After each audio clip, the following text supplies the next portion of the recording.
First इनो, जो अपना inorganic chemistry के अंदर सिस्टमिक कंपाउंड है, सिस्टमिक सर्कुलेशन के अंदर जाके जो अपना क्या करता है, मैकेनिज्म ऑफ एक्शन दिखाता है।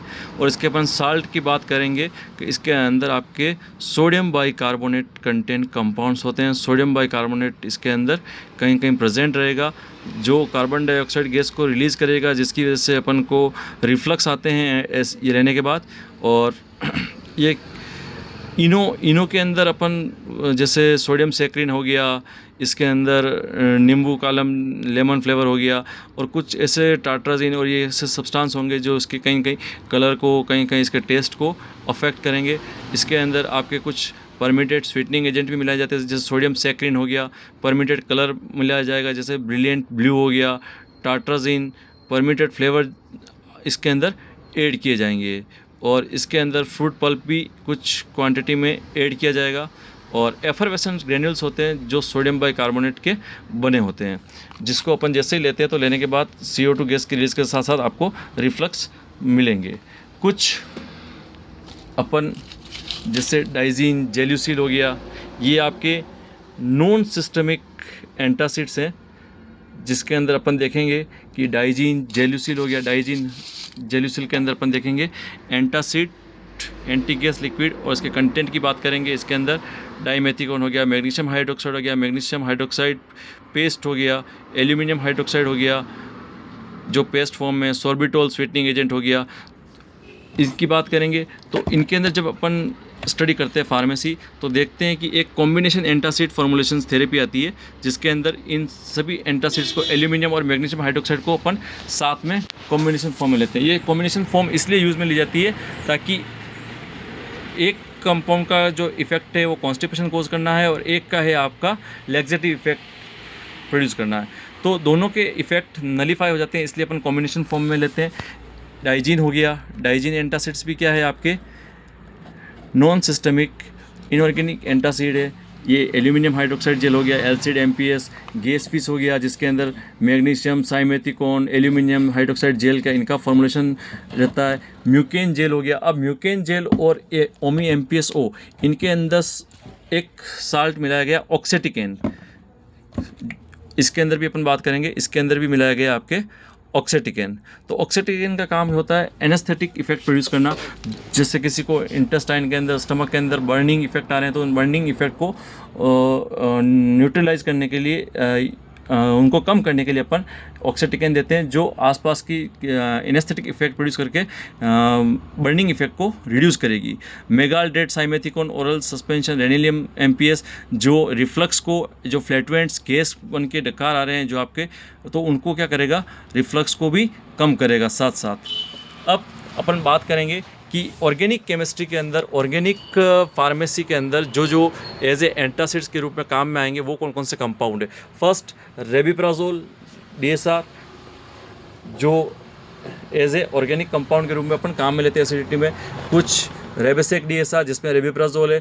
और एक चीज़ इसमें मैं आपको डिस्कस करना चाहता हूँ, एक तो होता है रेबसेक D, और एक रेबसेक DSR नाम से आएगा, रेबिकाइन DSR हो गया, और जैसे रेबिरोज DSR हो गया, सायरा D हो गया। ठीक है, अब जैसे सायरा D की बात करें तो रेबेप्राजोल एंड डोमपेरिडोन ये साल्ट है। ठीक है, डोमपेरिडोन जैसे एंटी वोमिटिंग, जो एंटीमेटिक के रूप में काम में लिया जाता है, और ये भी डोमपेरिडोन ऑर्गेनिक कंपाउंड है, इसलिए इसको ऑर्गेनिक साल्ट के साथ कॉम्बिनेशन फॉर्म में डाला गया है। सायरा D के अंदर सायरा D, तो D stands for domperidone and DSR stands for domperidone, D stands for domperidone, SR means sustain release, जो बॉडी में धीरे धीरे धीरे सस्टेनली क्या करता है, अपना इफेक्ट प्रोड्यूस करेगा, तो इसलिए इसको DSR डाला गया। तो मेन डिफरेंस अगर आपको SR और D में पूछा जाए तो सस्टेन रिलीज और आपके D डोमपेरिडोन कंपाउंड वाले मेडिसिन होगी। जो DSR फॉर्मुलेशन में होगी वो as compared to simple D more effective होगी, more effective like time durations में, कि इसका लॉन्ग टाइम तक आपको इफेक्ट देखने को मिलेगा।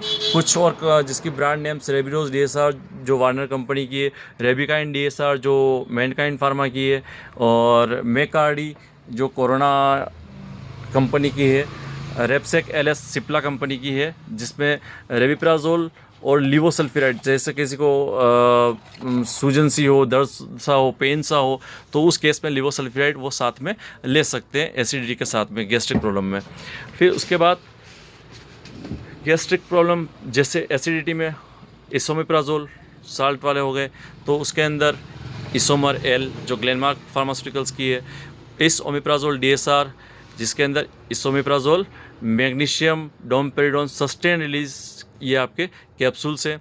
और कैप्सूल इसको इसलिए प्रोड्यूस किए जाते हैं ताकि टैबलेट में क्या इनका थोड़ा बीटर टेस्ट होता है और वोमिटिंग इंड्यूस कर देता है, तो इसलिए इसको कैप्सूल फॉर्म में एक कवर शेल में पैक करके फिर पेशेंट को डिलीवर किया जाता है, एडमिनिस्टर करवाया जाता है।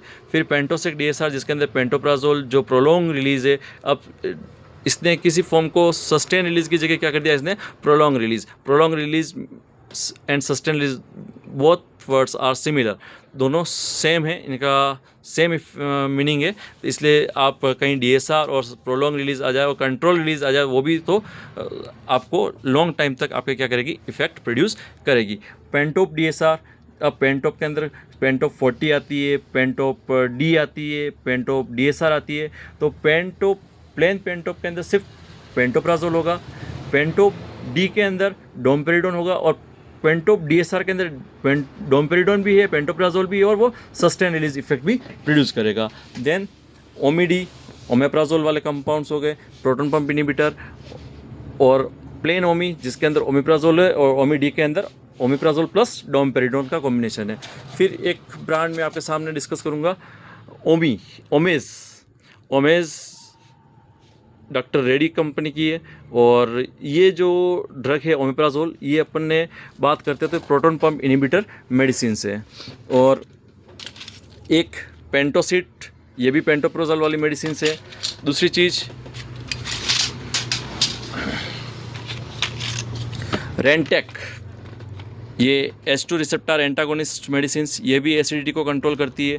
रेंटेक D जिसके अंदर डोमपेरिडोन है और 150 mg रेनिटिडीन है, एंड एसिलोक 150 जिसके अंदर रेनिटिडीन 150 mg है, और ये कैडिला फार्मास्यूटिकल्स की है। तो इनको अपन एज ए एंटासिड और एसिडिटी, हार्ट बर्निंग के केस में अपन इनको काम में लेते हैं ताकि अपना एसिडिक pH है वो रिड्यूस हो जाए।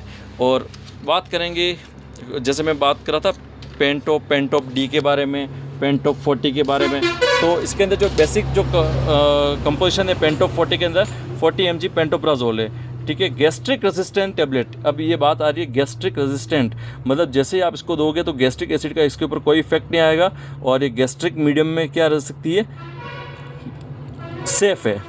और कुछ एक आती है एंट्रिक कोटेड टैबलेट। एंट्रिक कोटेड का मतलब जैसे अपन बात करेंगे, इसमें कहीं एंट्रिक कोटेड,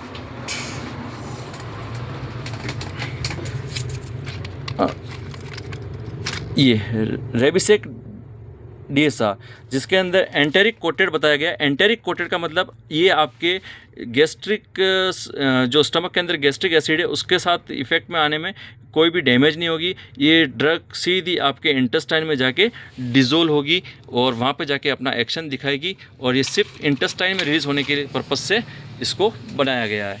अब पेंटोप 40 में plain pantoprazole 40 mg, Pan D pantoprazole के साथ डोमपेरिडोन, और एक अपना पेंटोप DSR।